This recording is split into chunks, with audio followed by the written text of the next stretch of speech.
पंचायत के चुनाव इस साल होने हैं। एक नया रोस्टर देखने को मिलेगा, चूँकि 10 वर्ष पूरे हुए हैं। सभी 6 पदों के लिए ईवीएम के माध्यम से, मल्टी पोस्ट ईवीएम के माध्यम से चुनाव कराए जाएंगे। अगर फेशियल रिकॉग्निशन की टेक्नोलॉजी का इस्तेमाल होगा, चेहरे से पहचान हो जाएगी और बोगस वोटिंग पर रोक लगेगी। तो हर तरीके से निर्वाचन आयोग और विभाग तत्पर है। नमस्कार, आप लाइव सिटीज देख रहे हैं। मैं हूं आपके साथ काव्या। आने वाले दिनों में बिहार में पंचायत चुनाव होना है और इस चुनाव की सरगर्मी अब तेज हो गई है। इसी कड़ी में जहानाबाद पहुंचे हुए थे बिहार सरकार में मंत्री दीपक प्रकाश, जो कि पंचायती राज विभाग का जिम्मा संभालते हैं। उन्होंने कई ऐलान किए हैं, कई बयान दिए हैं पंचायत चुनाव के ऊपर।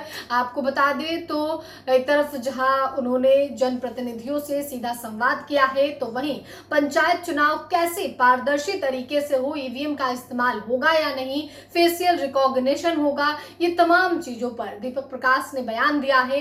आप पहले बिहार सरकार में मंत्री दीपक प्रकाश को सुने कि वो क्या कुछ कह रहे हैं।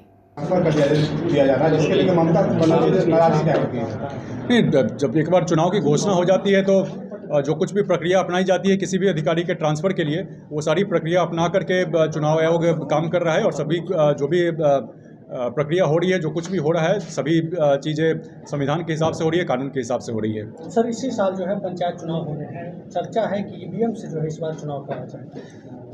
पंचायत के चुनाव इस साल होने हैं। इस चुनाव में आरक्षण की एक नया रोस्टर देखने को मिलेगा, चूँकि 10 वर्ष पूरे हुए हैं आरक्षण के पुराने रोस्टर को लागू हुए, तो एक वो बदलाव देखने को मिलेगा। साथ ही साथ चुनाव फ्री एंड फेयर हो, लोगों का विश्वास बढ़े, इसको लेकर के भी सभी 6 पदों के लिए ईवीएम के माध्यम से, मल्टी पोस्ट ईवीएम के माध्यम से चुनाव कराए जाएंगे। इसके अलावा मतदान के समय पे बोगस वोटिंग की संभावना बिल्कुल भी नहीं रहे, इसको लेकर फेशियल रिकॉग्निशन की टेक्नोलॉजी का इस्तेमाल होगा। व्यक्ति की चेहरे से पहचान हो जाएगी और बोगस वोटिंग पर रोक लगेगी। साथ ही साथ मतगणना के समय पे किसी प्रकार की धांधली नहीं हो, इसको लेकर ऑप्टिकल कैरेक्टर रिकॉग्निशन की टेक्नोलॉजी का भी इस्तेमाल किया जाएगा। तो हर तरीके से निर्वाचन आयोग और विभाग तत्पर है, चुनाव फ्री एंड फेयर बने, लोगों का विश्वास सिस्टम। भाजपा दावा कर रही है सीएम का, जदयू भी दावा कर रहे हैं, क्या आपकी पार्टी भी दावा करेगी क्या? नहीं, माननीय मुख्यमंत्री जी ने 20 वर्षों में बिहार में जिस प्रकार से काम किया है, मेरे हिसाब से एक सामाजिक क्रांति को उन्होंने लीड किया है। सभी जानते हैं क्या कुछ बदलाव आया है।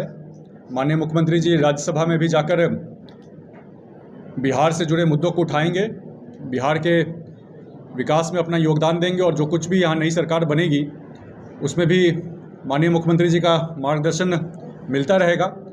आने वाले समय में नई सरकार की क्या रूपरेखा रहेगी, उसके लिए आप थोड़ा धैर्य रखिए, आने वाले समय में आपको जानकारी मिल जाएगी। उसके लिए हम बोल रहे हैं, थोड़ा धैर्य रखिए, जल्दी उसको आप। पंचायती राज विभाग में जवाबदेही मिलने के बाद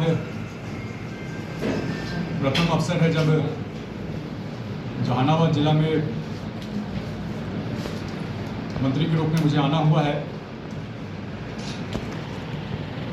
आज सुबह विभाग के जिला स्तरीय और प्रखंड स्तरीय पदाधिकारियों के साथ समीक्षा बैठक हुई और उसके उपरांत पंचायती राज व्यवस्था के तहत आने वाले। तो आपने बिहार सरकार में मंत्री दीपक प्रकाश को सुना, जिन्होंने पंचायत चुनाव पर बड़ा बयान दिया है और कहा है कि 10 साल हो गया है और अब काफी कुछ बदलाव इस बार के पंचायत चुनाव में देखने को मिलेगा। इसके अलावे ईवीएम से फेशियल रिकॉग्निशन, इन तमाम चीजों का इस्तेमाल इस बार पंचायत चुनाव में होना है। दरअसल आपको बता दें तो दीपक प्रकाश जो है वो जहानाबाद पहुंचे हुए थे और शहर के टाउन हॉल में आयोजित एक विशेष कार्यक्रम में शामिल होकर उन्होंने जिले के विभिन्न पंचायत प्रतिनिधियों के साथ सीधा संवाद किया।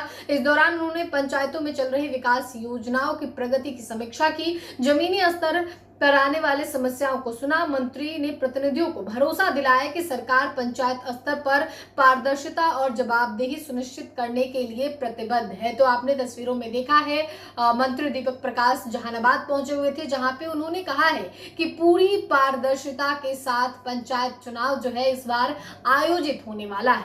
फिलहाल के लिए इतना ही। साथ ही चैनल को सब्सक्राइब करें, फेसबुक पेज को लाइक करें। वीडियो देखने के लिए आपका धन्यवाद।